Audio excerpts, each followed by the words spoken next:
Doing a little vlogging here today at CycloneFanatic.com. I'm Chris Williams, joined by Matt Perrault of the Matt and Miller Show on Des Moines Sports Station 1460 KXNO.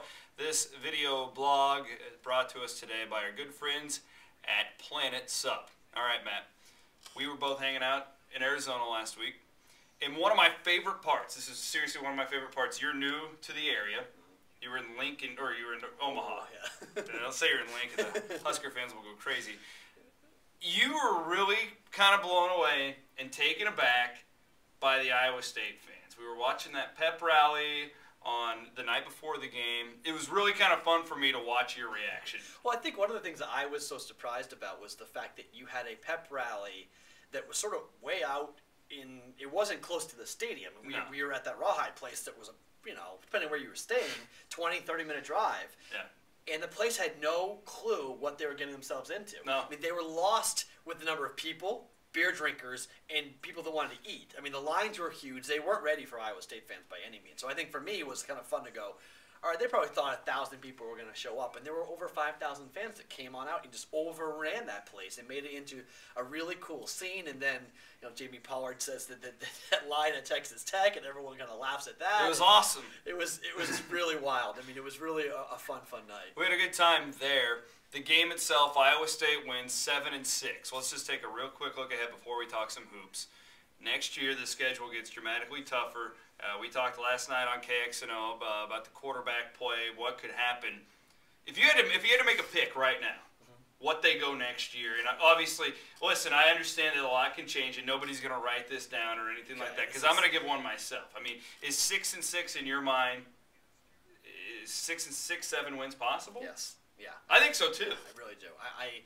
Ken Miller and I got into a really big argument early in the year because Ken said there is no way this team's going to a bowl game in 2010 or 11, and I said, look, I don't live like that. I don't think like that. I don't live like that. I go day by day in my own life, and I'll go season by season in football. I'm not going to look at it and say, this team can't do whatever. They can't beat Utah.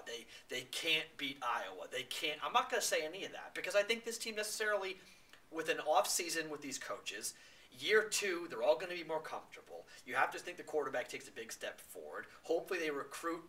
If Chantrell Johnson is as good as everyone says he's going to be, maybe he's the backup for A-Rob, and you've got 2 backs now to go to. Maybe they find a couple of playmakers on the outside. The Big 12, look, next year is a crazy year in the Big 12. It is. Texas is losing a ton. What do you have with Leach? Without Leach? Without Leach, what's Tech going to look like? Great question. What's Kansas going to look like? What's Kansas State going to look like? What's Nebraska going to do? I mean, there's all these football games that, are, 3 to 7 point football games on paper right now. So I'm not putting the ceiling on the team. I'm with Coach Rhodes. I talked to him after the game. He goes, if I, put a ceiling on this team, that's wrong. I don't think he can win 7 games and go back to a bowl game. I think that right now, as far as you look long-term at the program, what we know, I think Iowa State's the second healthiest team in the Big 12 North. And that's kind of tough to throw that towards Kansas. I'm talking built for the long term at this point in time because you don't know. I think Turner Gill's a fine coach, but we haven't seen him do it with the big boys yet in the Big 12. I don't know. I think the Big 12 North's a mess. I really do. I think it's a complete.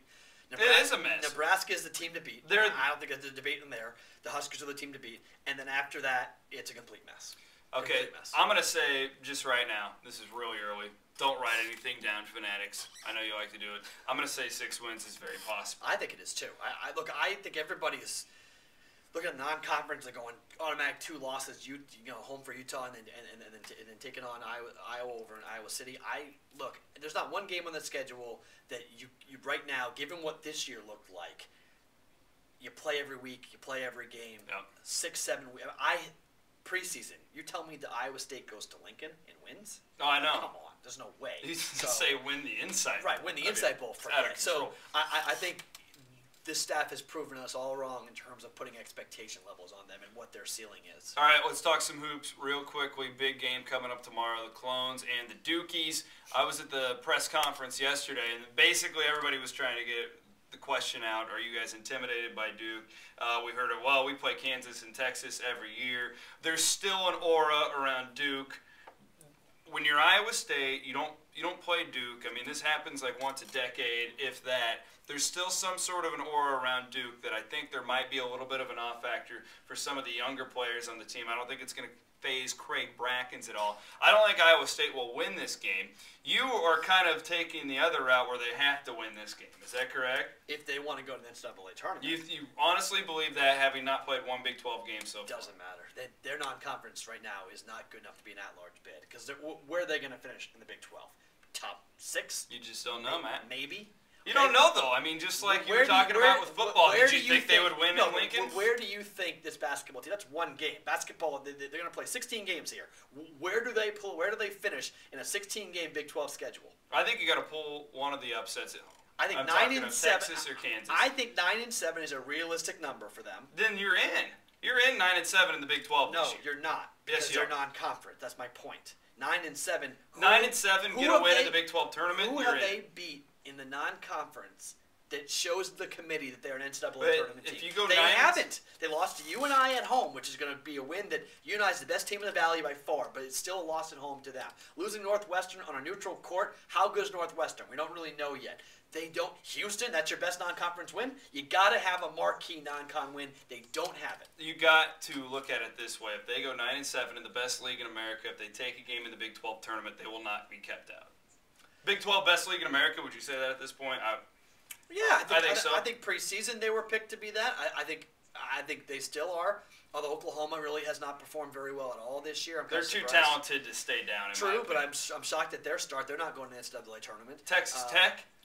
Where do they come from? Up and down, and they got blown out by New Mexico. I mean, I don't know what to make of Texas Tech. I mean, they're kind of an up and down type of team. Kansas State is dangerous, absolutely, but where will they wind up? I think we know about Kansas, we know about Texas, but I think after that, it's a weird league. It's very talented, but I don't know how many teams get into the dance. Pre-conference or pre-season, we were all talking about the Big 12 getting 7 teams in, potentially. I don't know, maybe there's 4 guaranteed, maybe 5 now. I don't know how many. In 9 and 7 isn't going to be a guaranteed top 4 of the league. It's not a guarantee, but if you go 9 and 7 in the league, if you're Iowa State, you get 1 in the Big 12 tournament, you're in. Probably. I mean, potentially that's. But still, it's tough. It's a tough league. It'll be tough. They played tons of games at home. All right, they didn't beat anybody of note, and they lost their neutral court game against Northwestern. So now they've got to go play Duke. And Duke's your one shot. Well, let's just hope that the clones go out and shuttle Matt here up. You got to beat Duke. If you want an at-large bid. So you're saying they lose to Duke, but then they pull off an upset of Kansas or Texas? But do you think they're going to do that? They could. Well, they have just as good of a chance. They have a better chance to do that, in my opinion, than beating Duke in Chicago. Wow. They've done stuff like that in Hilton a lot before. It's a home game, but Duke is a top 10 team, and John Shire's a heck of a player. They hung with. But Duke is a team that is inconsistent. They're up and down, and if Iowa State plays the way that they're capable of, they'll have a chance at the end of that game against Duke to win. All right, we'll see. 8 o'clock, ESPN2, I believe. Big game. Thanks for joining me, Matt. Appreciate it. Matt Perrault of the Matt and Miller Show here on 1460 KXNO. This vlog is brought to us by Planet Sub at CycloneFanatic.com.